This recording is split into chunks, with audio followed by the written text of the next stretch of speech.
Assalamualaikum warahmatullahi wabarakatuh. Waalaikumsalam warahmatullahi wabarakatuh. Yang saya hormati Bu Soimah Kastalani dan seluruh hadirin di ruangan ini. Saya menjadi pembicara pertama di sini bukan berarti saya yang paling menguasai bukunya ya. Justru saya di sini berharap dengan saya berbicara pertama nanti selanjutnya bisa dilengkapi dari Bu Soimah dan juga Pak Jamaluddin Ahmad. Jadi diskusi buku sore ini, bukunya Agenda Strategis Umat Islam Membangun Indonesia Maju, Adil, Makmur, Berdaulat, dan Bermartabat. Panjang sekali. Jadi banyak sekali visi yang ingin disampaikan dalam buku ini, gitu ya. Saya juga baru membaca buku ini ketika kemarin disampaikan oleh Pak Syamsuddin itu, kemudian ditambah dengan referensi-referensi yang sebelumnya yang pernah saya baca. Buku ini sebenarnya mengkaji tentang bagaimana umat Islam itu seharusnya bisa memberikan kiprahnya untuk Indonesia, begitu. Jadi kalau kita melihat hari ini ada sebuah perpotongan permasalahan antara bangsa dan umat itu sendiri. Jadi kalau kita, bagi saya, ketika kita berbicara umat itu adalah sebuah terma yang entah eksplosif atau rapuh. Umat dalam kapasitas dia berbicara umat Islam, begitu. Kita tidak bisa menafikan bahwa 88% rakyat Indonesia itu adalah beragama Islam, adalah seorang muslim. Tapi dengan jumlah yang mayoritas itu juga ternyata itu ada segregasi atau ada kesenjangan antara demografi umat Islam yang jumlahnya 88% dengan peran politik umat Islam itu sendiri. Makanya tadi saya sampaikan antara ini adalah sebuah kata yang sangat kuat dalam kapasitas dia berbicara kuantitas, tapi juga ini adalah sebuah relasi horizontal sesama umat, gitu ya.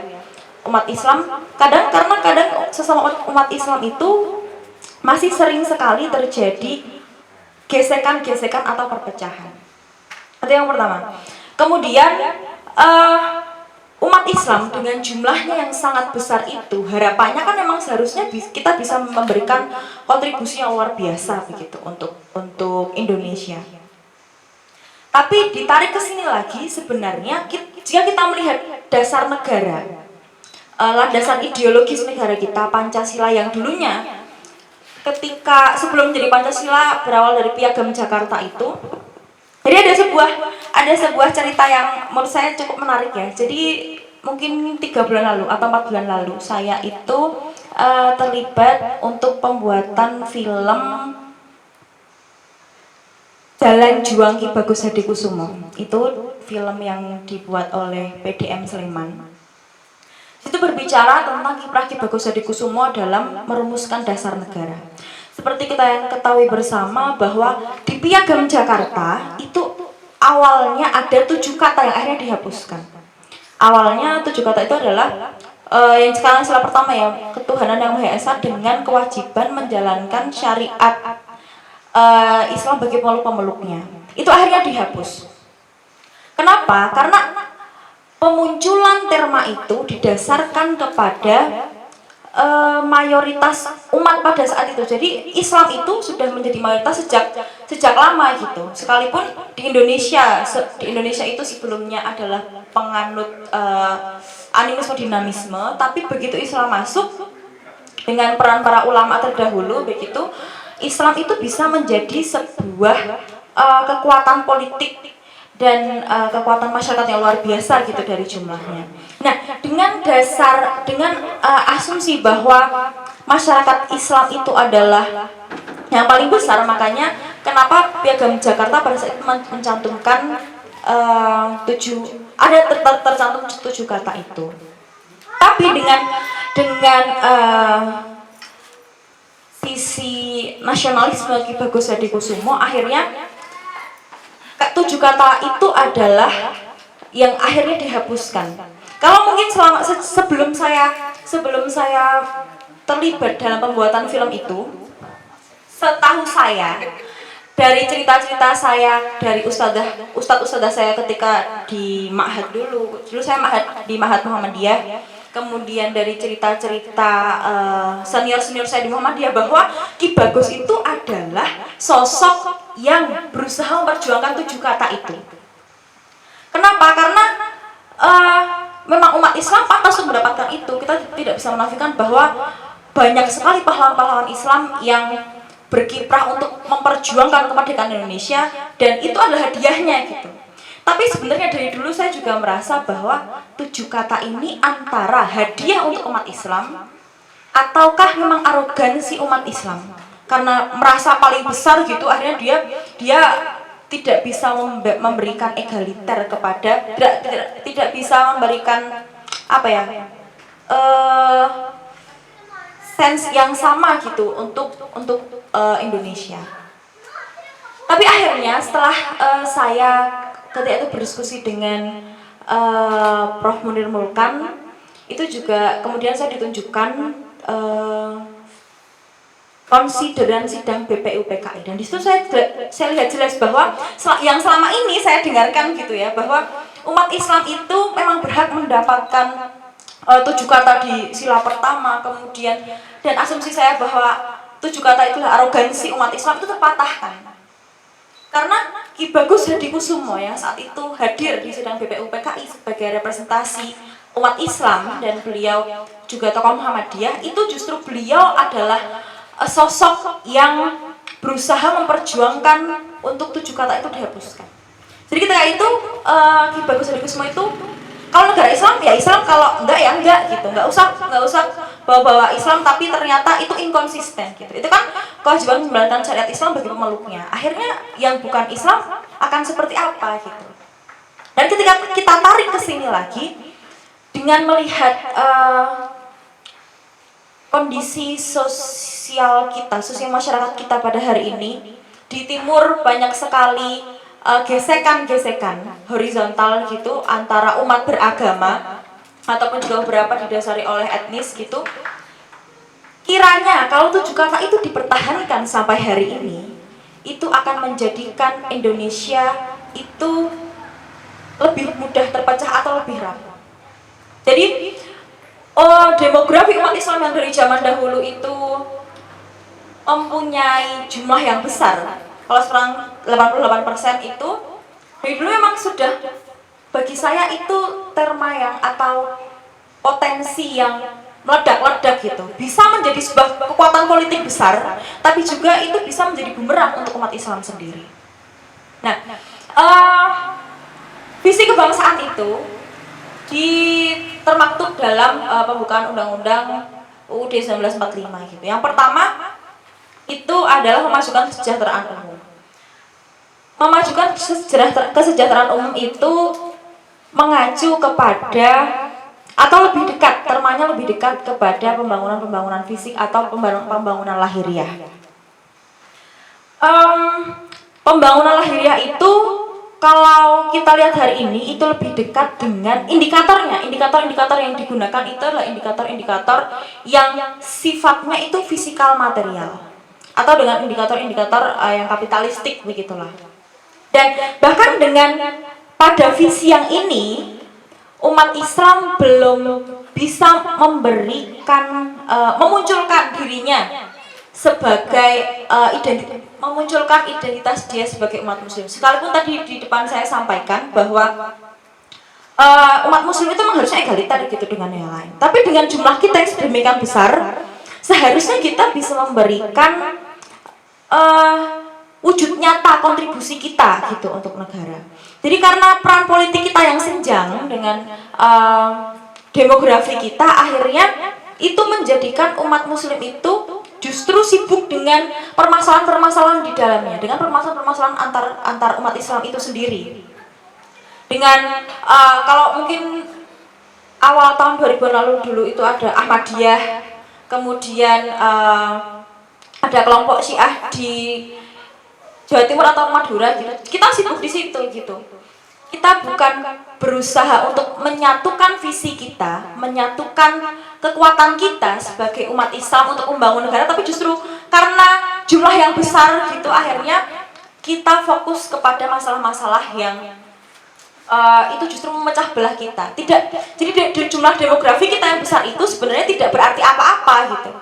Karena apa? Karena kita dalam umat Islam sendiri itu masih ada kelompok-kelompok yang sebenarnya saling kontradiktif, saling bergesekan. Padahal sebenarnya jika itu disatukan itu bisa menjadi sebuah kekuatan politik yang luar biasa. Begitu juga yang terjadi mungkin kalau kemarin seminggu terakhir itu ada, kalau di kota Jogja ada isu ketika PCNU ingin mengadakan milad di Kauman. Kemudian ada penolakan dari Muhammadiyah. Itu sebenarnya bisa diselesaikan di bangku. Oh iya, harlahu. Saya kurang ikuti. Cuma kemarin saya melihat akhirnya saya melihat itu dari sikapnya IPM Kota ya, IPM Kota dan IPPNU dan juga IPNU. Sebenarnya itu kan bisa diselesaikan di sambil ngopi gitu ya, bisa didialogkan. Tapi justru yang keluar itu adalah BC-BC-an kritik dari NU kepada Muhammadiyah dengan kata-kata yang kurang pantas, kritik untuk Haidar Nasir dan lain sebagainya dengan kata-kata yang sebenarnya itu bisa diperhalus dan bisa disampaikan dengan lebih bijaksana begitu. Nah, hal-hal seperti itu yang sebenarnya membuat kita semakin terpecah belah. Sebenarnya bisa kita selesaikan dengan baik-baik saja gitu ya, dengan dialog gitu. Tapi uploadan di media sosial, percikan-percikan api yang sebenarnya kecil gitu ya, itu justru yang menjadi membuat api itu semakin besar. Itu permasalahan umat Islam hari ini. Nah, yang kedua itu adalah visi Indonesia itu adalah mencerdaskan kehidupan bangsa. Di sini lagi sebenarnya kalau kita melihat dengan kuantitas ya, Muhammadiyah sebagai organisasi Islam itu sudah cukup mampu menampakkan dirinya sebagai representasi dari umat Islam yang jumlahnya banyak sekali. Muhammadiyah mampu memberikan kontribusinya di dunia pendidikan dengan sekolah-sekolah yang sangat banyak. Dan kalau kita melihat kalau di Jogja ya, banyak sekali sekolah-sekolah Muhammadiyah ya di DIY gitu, sekolah-sekolah Muhammadiyah SMP yang sangat terasa sekali bagaimana Muhammadiyah itu hadir untuk bangsa.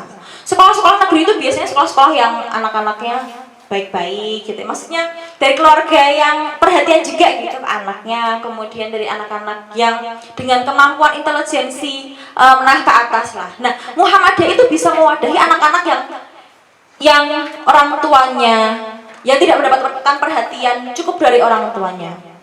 Contoh sekarang itu saya lulusan tarbiyah, kemudian saya sekarang mengajar di salah satu SMP di Depok. Saya melihat sekali bagaimana Muhammadiyah itu bisa menjadi rumah bagi anak-anak yang di rumahnya dia tidak menemukan rumah. Di sini peran kebangsaan Muhammadiyah itu sangat terasa. Jadi di sekolah anak-anak yang orang tuanya itu banyaknya orang tuanya cerai, kemudian atau dia tidak, bahkan ada yang tidak diakui oleh orang tuanya. Jadi yang nunggak SPP sampai setahun tuh ada, dan Muhammadiyah mampu menjadi rumah bagi anak-anak seperti itu. Mencerdaskan kehidupan bangsa itu sebenarnya tidak semata-mata kita menyediakan sekolah yang banyak gitu ya, dengan kualitas yang banyak, tapi kita juga harus mampu menghadirkan kualitas pendidikan yang baik juga. Jadi Muhammadiyah dalam kapasitasnya dia sebagai organisasi Islam mewadahi, berusaha untuk mewujudkan visi kebangsaan kita yang mencerdaskan kehidupan bangsa itu sudah cukup konkret sampai hari ini. Banyak sekali kontribusi Muhammadiyah dari PAUD, dari TK, SD, SMP, SMA, sampai perguruan tinggi yang itu mampu membangun Indonesia dalam ranah pendidikannya ke arah yang lebih baik. Begitu. Jadi kita tidak bisa menafikan peran Muhammadiyah. Nah, terlepas dari Muhammadiyah, umat Islam hari ini itu juga perlu untuk menunjukkan dirinya di sana. Tapi sekali lagi saya sampaikan kembali ke awal bahwa ada kesenjangan, karena ada kesenjangan antara demografi dan juga kekuatan politik itu, akhirnya ketika kita maju ke ranah politik, bahkan umat Islam pun masih terpecah-pecah. Jadi kalau dari segi kebijakan, dari segi kebijakan pendidikan begitu ya, kita belum mampu menemukan figur yang bisa memiliki peran sentral gitu di ranah pendidikan. Kemudian, nah, dari mencerdaskan kehidupan bangsa tadi, seorang antropolog Amerika namanya Hefner, saya merujuk kepada tulisan Pak Hilman Latif, itu salah satu persoalan besar bagi Indonesia itu adalah hari ini Indonesia belum mampu menentukan hak dan kewajiban bagi warga negaranya berdasarkan agama yang dipeluk oleh warga negaranya. Sebenarnya dari bukunya Pak Den ini, dari buku Pak Den Samsudin ini,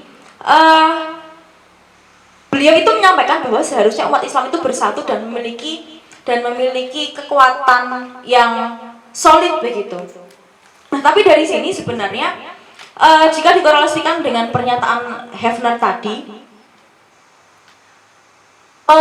Indonesia itu, asumsi saya pribadi ya, harusnya memang mampu memberikan hak dan kewajiban masyarakat atau warga negaranya berdasarkan agama yang dipeluknya. Dengan kondisi hari ini, kenapa? Kalau kita melihat hari ini, umat Islam yang jumlahnya sangat besar dan dengan beberapa arogansinya itu belum bisa menjadi umatan wasaton atau belum bisa menjadi sosok menghadirkan egaliter di tengah masyarakat. Kadang justru umat Islam ini tidak bisa mencerminkan atau tidak bisa menghadirkan dirinya sebagai rahmat bagi seluruh alam.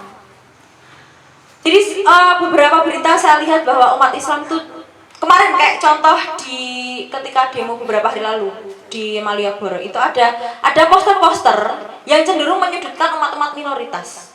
Dan visi umat Islam, visi kelompok umat Islam pada saat itu adalah, bagi saya itu adalah sebuah arogansi.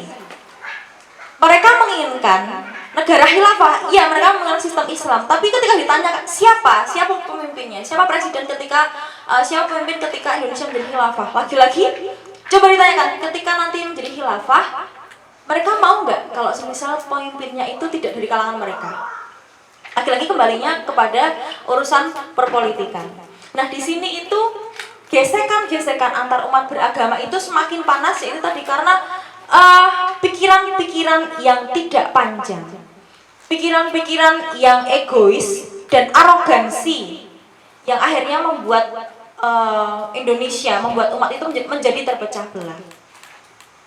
Itu. Nah, dengan keberagaman yang kita punya, dengan keberagaman yang Indonesia punya, Bhinneka Tunggal Ika itu seharusnya mampu menjadi terma yang kuat untuk mempertahankan keutuhan NKRI.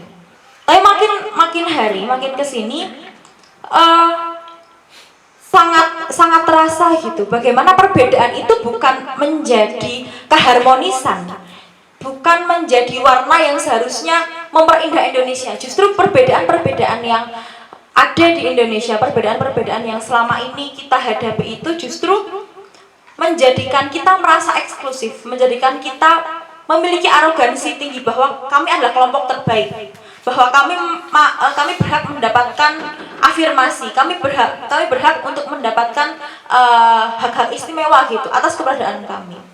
Nah, tugas kita hari ini, saya rasa tugas generasi muda ya terutama, adalah bagaimana kita mampu menjadikan kata Bhinneka Tunggal Ika itu seperti halnya bir anggur di dalam botol.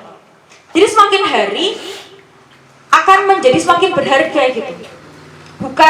Bukan semakin hari semakin terasa terpecah belah ya, tapi semakin hari seharusnya Bhinneka Tunggal Ika itu atau keberagaman yang kita punya itu mampu menjadi terma yang kian hari semakin bermakna. Dengan segala keberagaman yang kita punya, seharusnya itu bisa menjadi power kita, bisa menjadi potensi kita untuk mewujudkan bangsa yang berdaulat, berkeadilan, adil, dan makmur.